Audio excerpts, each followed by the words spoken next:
Hi, this is Jim from Safety Wars. Before we start the program, I want to make sure everyone understands that we often talk about OSHA and EPA citations, along with some other regulatory actions from other agencies, legal cases, and criminal activity. Everyone is innocent until proven guilty in a court of law. Proposed fines are exactly that, and they are often litigated, reduced, or vacated. We use available public records, news accounts, and press releases. We cannot warranty or guarantee the details of any of the stories we share, since we are not directly involved with these stories. At least not most of the time. Enjoy the show. This show is brought to you by Safety FM. Hello. This is Safety Wars for Wednesday, July 8th, 2026. How's everybody doing? A little bit better lighting today, I know.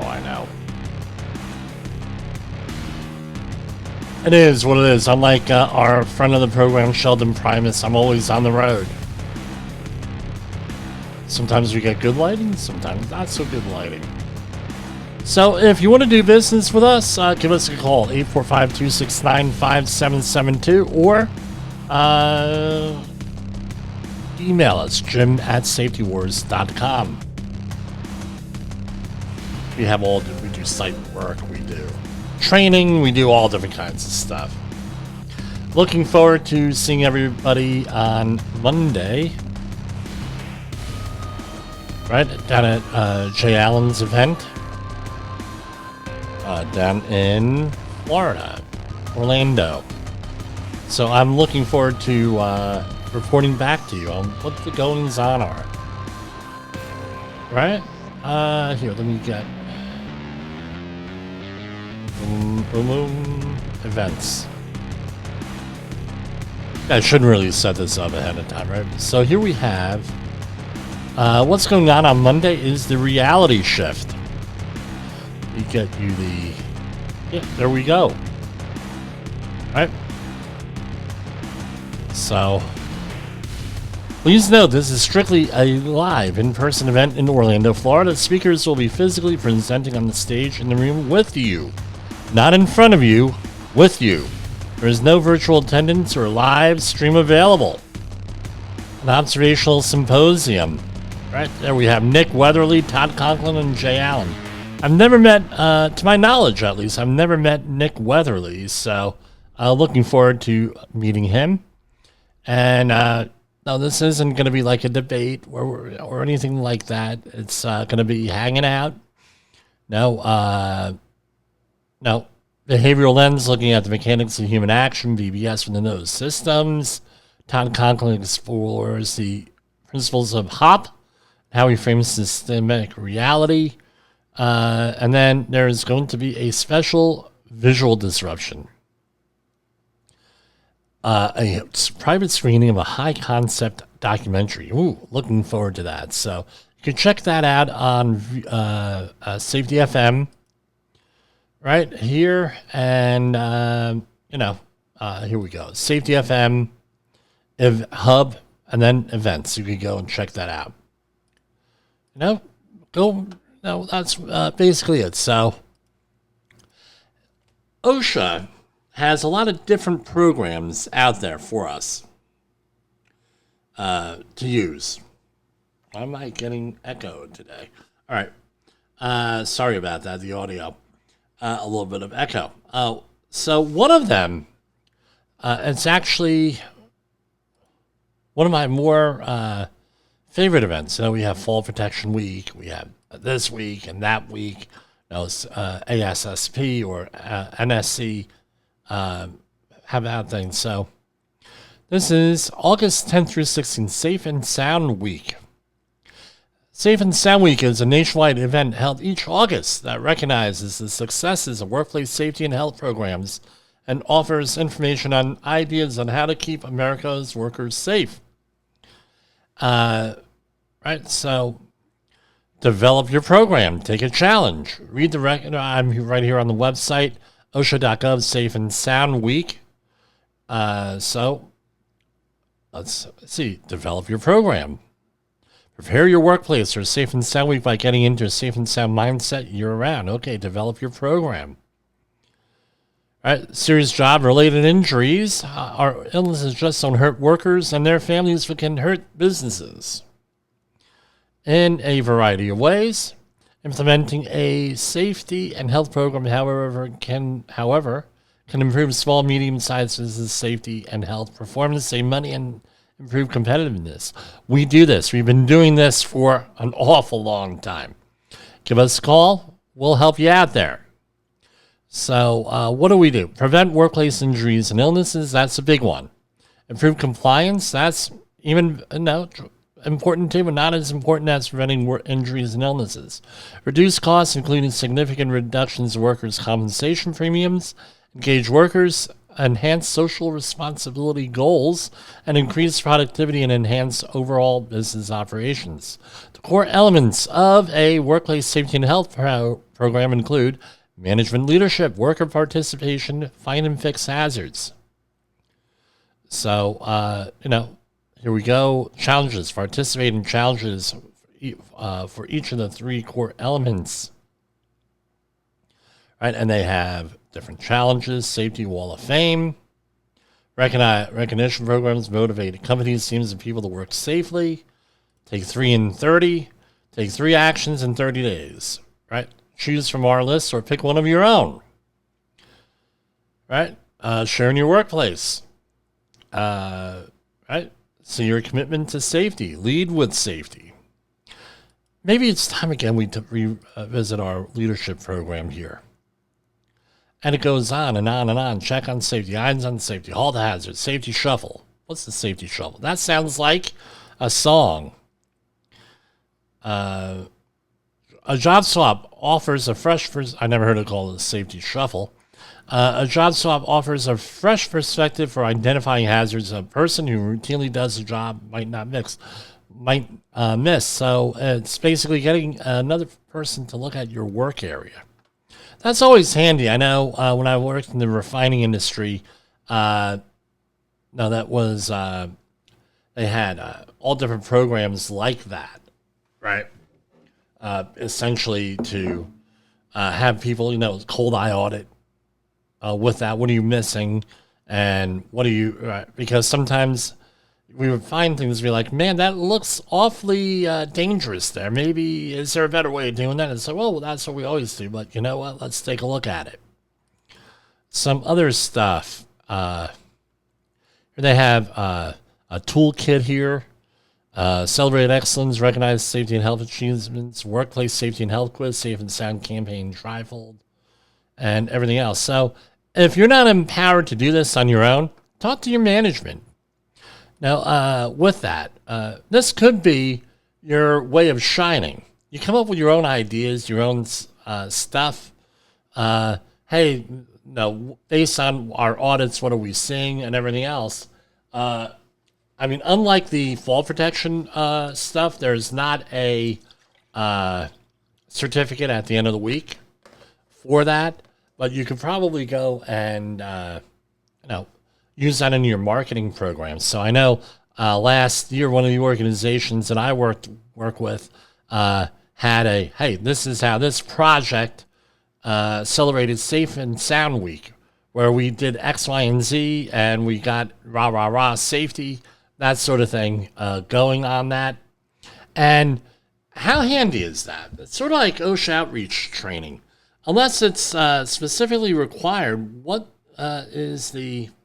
required by a contract, what's the advantage of that? If you do get into an issue, either with OSHA or in some kind of litigation, or like our friend Jody Fisher on the PR podcast, you want to have good PR.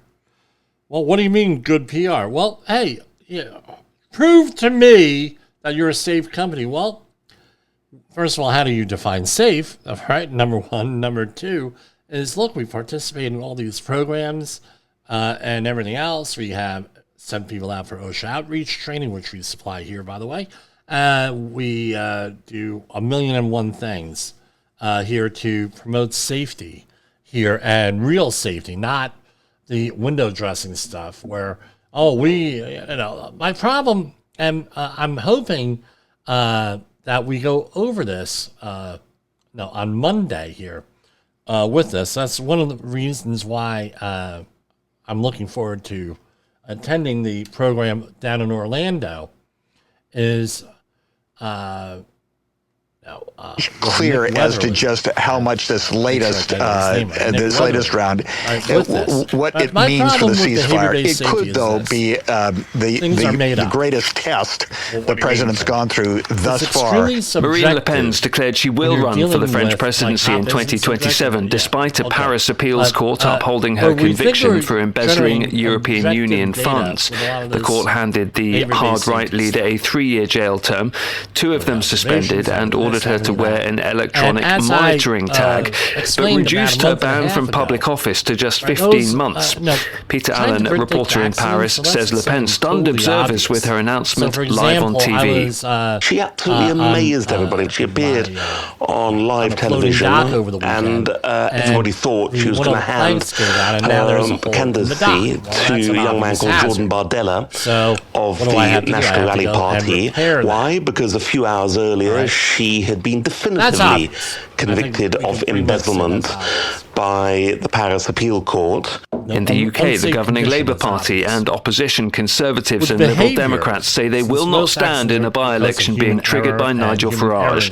The Reform UK leader is resigning as an MP to stand in a by-election in Clacton. He says it's a fight against the establishment and denies any wrongdoing as allegations swirl about his financial arrangements and donors.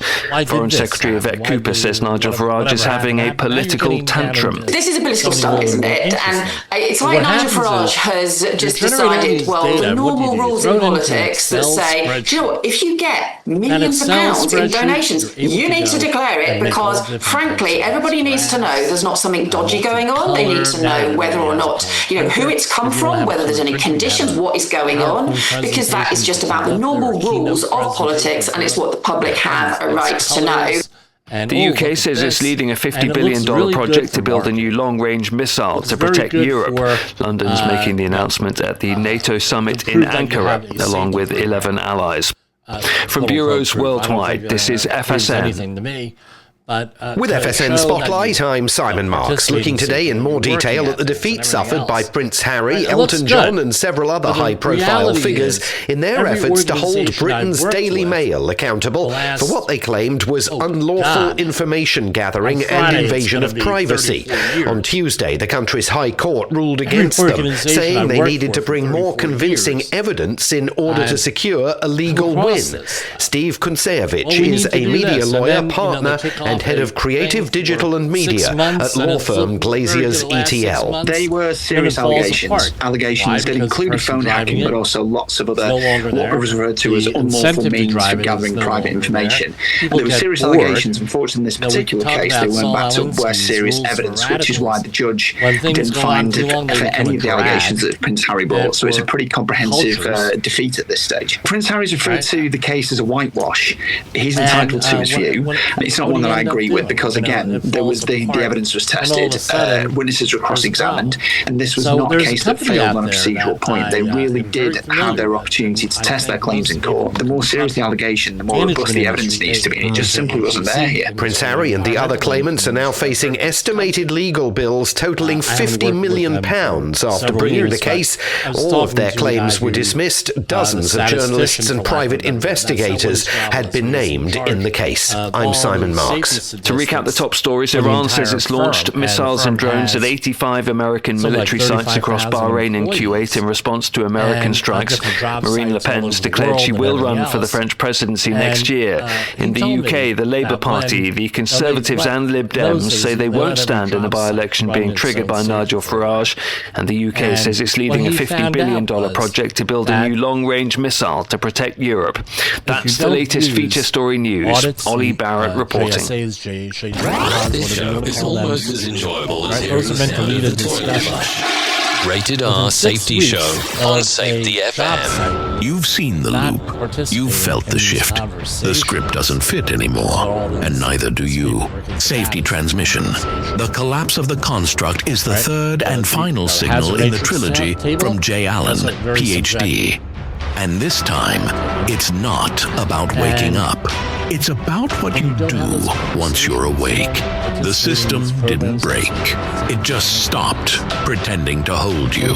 And now it's blinking, rebranding presence, packaging resistance, and calling it progress. This book isn't a guide. It's a transmission. It doesn't teach the system how to evolve. It shows you how to stop performing for it.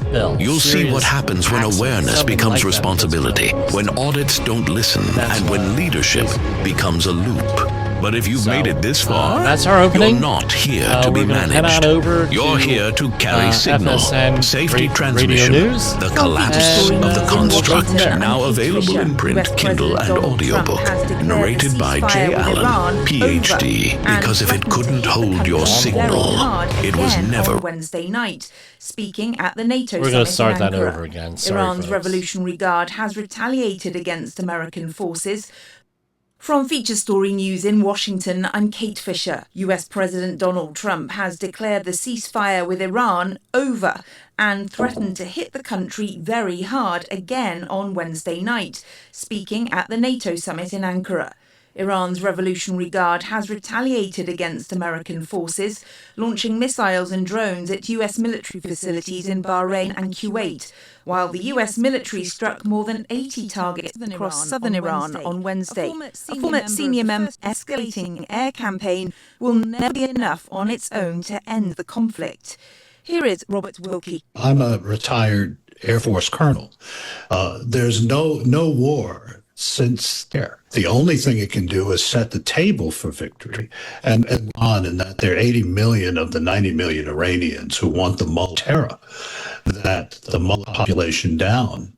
NATO Secretary General Mark Rutte says the alliance's Ankara summit is Donald Trump throwing the gathering into disarray by ordering a halt to all American trade with Spain and renewing his claims on Greenland.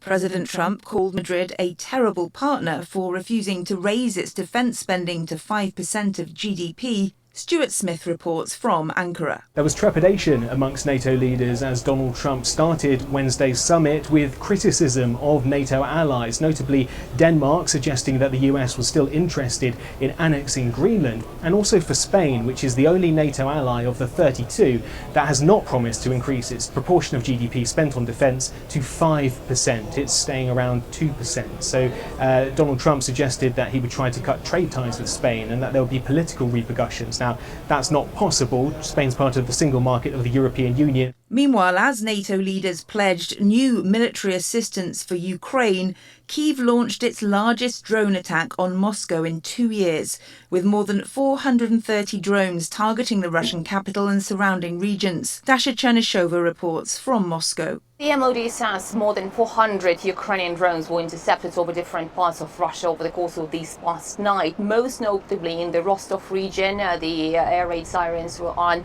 all night long. In the Taganrog Bay, 2 tankers have been hit by the Ukrainian drones. They were not carrying any oils. We're also hearing about the major attack against the Saratov region. 1 person got killed there and 2 others got injured in the Tatarstan region. So the attacks are persistent. From bureaus worldwide, this is FSN. With FSN Spotlight, I'm Simon Marks, looking today in more detail at the defeat suffered by Prince Harry, Elton John and several other high-profile figures in their efforts to hold Britain's Daily Mail accountable for what they claimed was unlawful information gathering and invasion of privacy.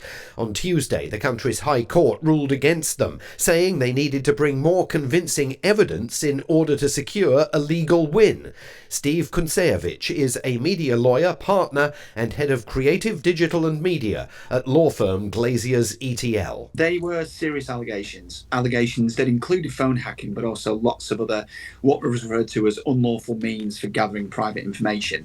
And there were serious allegations. Unfortunately, in this particular case, they weren't backed up by serious evidence, which is why the judge didn't find for any of the allegations that Prince Harry brought. So it's a pretty comprehensive defeat at this stage. Prince Harry's referred to the case as a whitewash.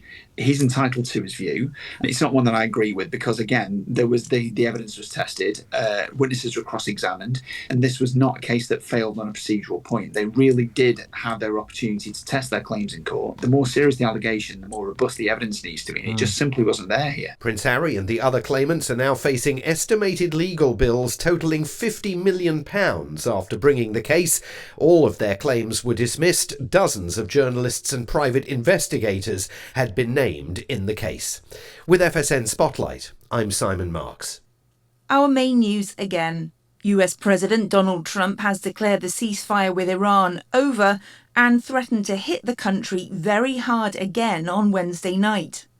NATO Secretary-General Mark Rutte says the alliance's Ankara summit has shown the bloc is more together than ever. And Ukraine has launched its largest drone attack on Moscow in 2 years. That's the latest feature story news. Kate Fisher reporting. Thank you very much, Kate. What else we got here? No, I got to put the commercials back on here. Safety Wars.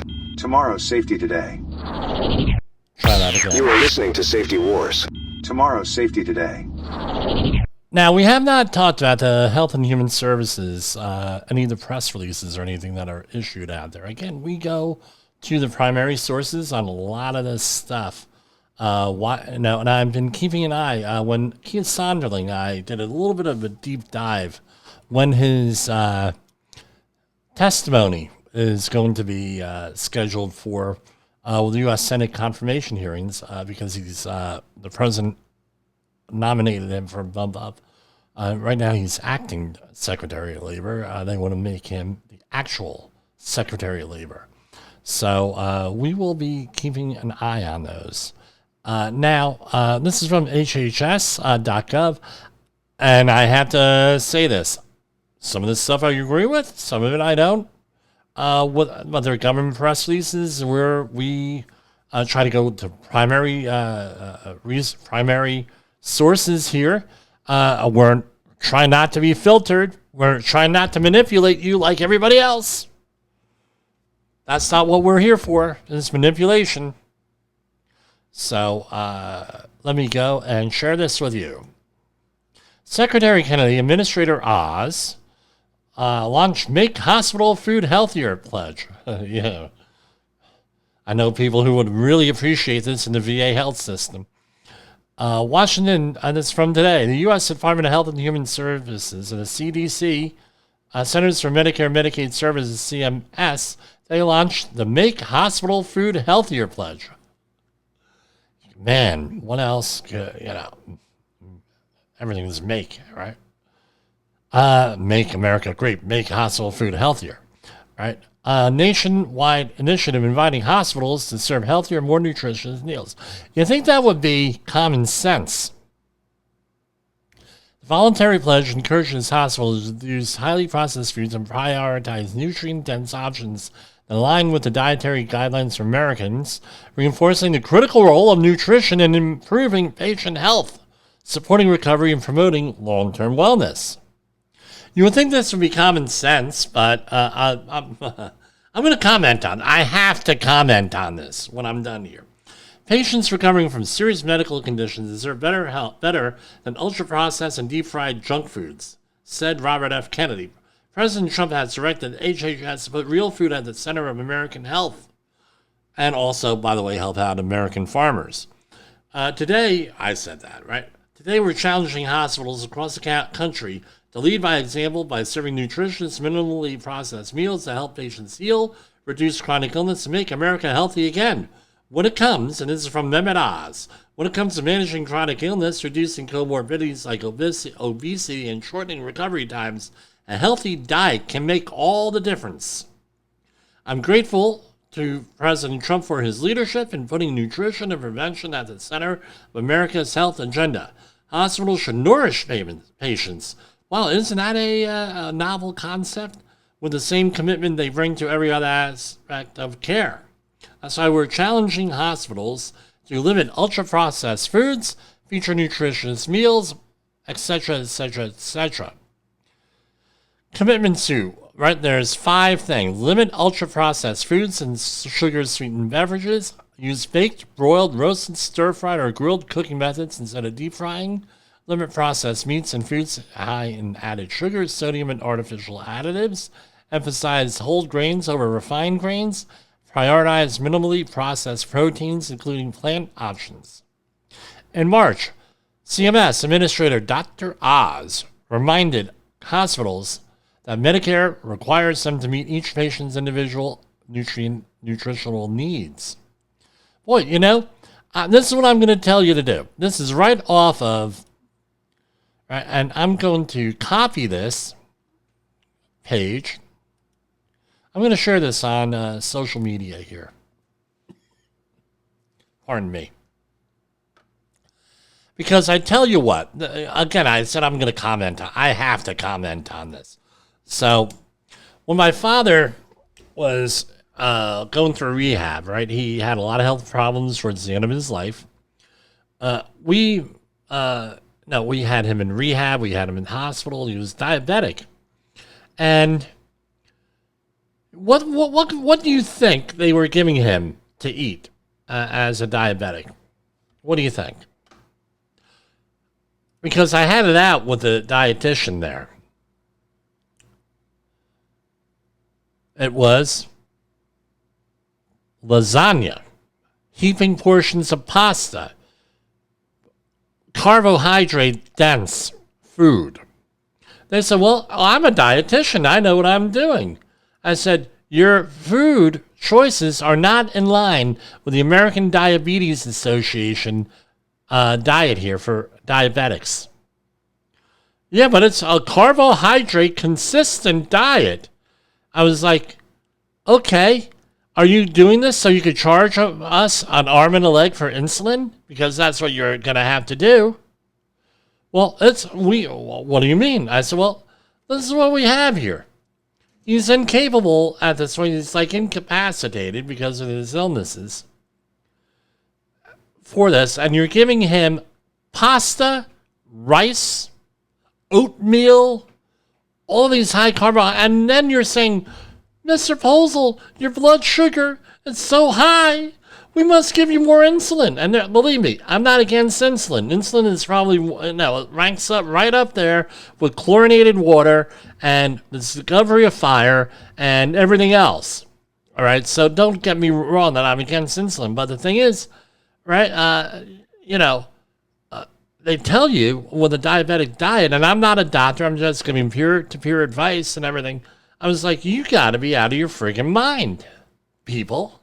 Well, no, and I have another family member that's dealing with this also, right? Diabetic, and what do? Oh, well, he's in a long-term care facility, and guess what? Oh, we're giving him this, or giving them that, they don't really have a choice on what to eat there at the facility. They're giving them, guys are diabetic, uncontrolled diabetes. They're giving them like chocolate cake and stuff. Really? Well, he doesn't have to eat it. I was like, dude, really? You're giving them all these choices? It's just unconscionable what they give as in a lot of these facilities. Who you would think would know better? It was very, very frustrating to me. I'm not a doctor. I'm not playing a nutritionist on here. It's just, I could see why they have to have a program for this. And you would think, well, you're in a hospital, you get healthy food, right? You get blah, blah, blah, blah, blah. No, that ain't the way it works, folks. Again, be an advocate for your family member, right?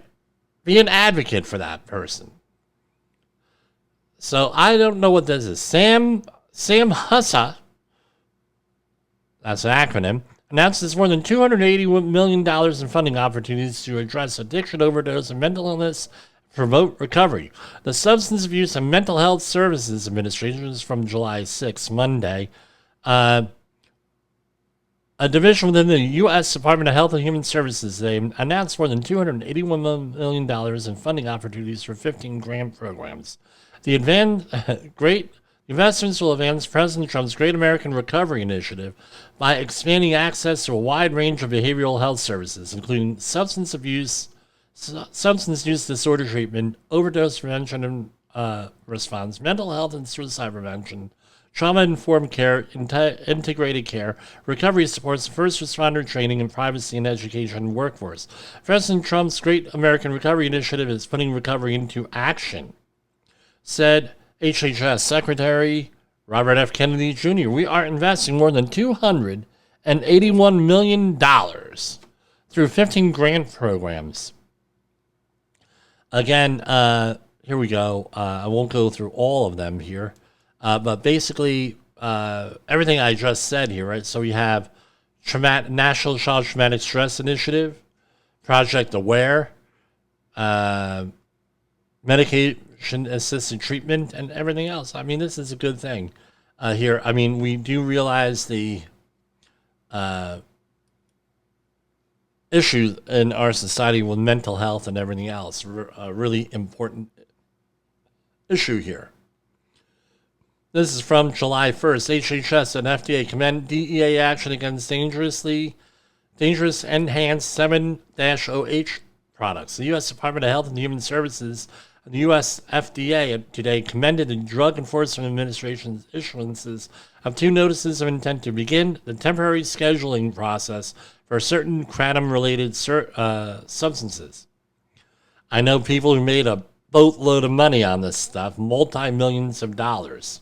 Here, one notice of intent addresses temporary placement of 7-OH above the specified threshold on Schedule 1, while the second would temporarily place 3 synthetic 7-OH derivatives into Schedule 1. And unless the thing. So, basically, this is a quote from Secretary Robert Kennedy. I commend the DEA for taking decisive action to address these addictive and harmful substances. Here with this. These actions are not intended to regulate natural leaf kratom that does not contain enhanced levels of 7-OH. Although 7-OH occurs naturally in trace amounts in the kratom plant, scheduling 7-OH above a certain threshold level does not intend to capture the kratom botanical leaf present temporary scheduling recommendation. Again, kratom, big business out there, right? It's along the lines of where medical marijuana was about 15 years ago with this, except it's legal. HHS Secretary Kennedy signs COVID-19 emergency use authorization declaration determinations. This is a big one here, folks. U.S. Department of Health and Human Services today announced that Secretary Robert F. Kennedy Jr. has signed determinations terminating the COVID-19 emergency use authorization declarations for drugs and biological products and for medical devices, concluding that the circumstances that justify these emergency authorities no longer exist. Americans deserve a regulatory system that is transparent, accountable, and rooted in the rule of law, said Kennedy. By ending these COVID-19 emergency use authorization declarations, we're reinforcing public confidence that emergency authorities are temporary and targeted. The terminations will take effect following advance notice periods to ensure an orderly transition. The declaration for drugs and biological products will terminate 12 months after the Secretary's determination. COVID-19, no, that's really not important here, but here it is. The COVID-19 EUA declarations, emergency use authorization, were first issued in 2020 to enable rapid access to medical products during the pandemic. Since then, the public health landscape has changed substantially. FDA approved, cleared, and licensed products are now widely available through traditional regulatory pathways. Reliance on EUA products has declined, and manufacturers have had years to prepare for a transition from emergency authorities. The advance notice periods are designed to provide everyone adequate time to transition away from products authorized solely under the EUA. It does not give a list of what those are here. So, if you know, you know. Now, this was out of Atlantic City, New Jersey, on June 29th. Secretary Kennedy restores the presidential fitness test and launches the Get Kids Active campaign. U.S. Department of, blah, blah, blah, and showing more than 75 children at the Boys and Girls Club Atlantic City. I know where that is. To officially kick off the return of the presidential fitness test and launch the GetActive.gov Kids. Pardon me. Students completed presidential fitness test exercises alongside Secretary Kennedy. Apparently, he recovered from the shoulder situation there. Congressman Jeff Van Drew and WWE superstars making the beginning of a nationwide effort to get America's kids moving as part of President Trump's, here's another one, Make America Healthy Again, Baja, agenda. More than 6 years ago, my uncle, President John F. Kennedy, had challenged America to make physical fitness a national priority because he understood that the strength of our nation begins with the health of our people, said Secretary Kennedy. Today, President Trump is restoring that vision by bringing back the presidential fitness test and launching getactive.gov/kids. We are giving parents, schools, and communities the tools to help children build healthy habits, strengthen their bodies, and discover what they're capable of achieving. America's children are facing chronic disease crisis. Nearly 1 in 5 children is overweight or obese. 75% of young Americans are ineligible. 77% of young Americans are ineligible for military service, with poor health and physical fitness among leading reasons. That's why HHS is helping families, schools, communities make physical activity and healthy habits part of everyday life. This summer, HHS is partnering with the Boys and Girls Club of America, WWE, and community organizations nationwide to help children get active and prepare for the presidential fitness test. Beginning this fall, schools across the country will administer the presidential fitness test using updated age-appropriate standards and measure strength, endurance, and everything else. So, again, I mean, this is Jimmy's opinion here. Jimmy's opinion is this. This is a consequence of these friggin' things. Right here, I'm holding up a smartphone. That is what and everything else. Get away from the electronics. Go out there. Shut off. I mean, I have a policy. Me and Jay Allen were talking about this a couple of weeks ago. I have a policy. Saturday, basically, when this microphone and this computer shut down on Friday, it doesn't go up again until Sunday sometime. I mean, I recently attended a session with a presentation with a workplace health specialist. All right. Well, this person helps you, helps your company manage like the workers' stress, different programs they have and things. And she was talking about burnout. And basically, I did not realize this. Me, of all people, did not realize this. Right? Burnout is actually a neurological situation where your nerves are actually damaged. And it's important, right? And this goes into, as I understand it, PTSD and some of those other situations out there where you're overstimulated. And these devices don't help things, help that. And basically, what it comes down to, and I'm getting a message right here from a family member, there's no electricity in Lodi, New Jersey. But basically, people are on overload. They can't function. So I've made it a deliberate point that we are not, I have downtime every day. I have no electronics, no nothing. I go out. Go for a walk. Yeah, I'll bring my phone, but that's about it. I'm not on the phone. The views and opinions expressed on this podcast are those of the host and its guest and do not necessarily reflect the official policy or position of the company. Examples of analysis discussed within this podcast are only examples. They should not be utilized in the real world as the only solution available, as they are based only on very limited and dated open source information. Assumptions made within this analysis are not reflective of the position of the company.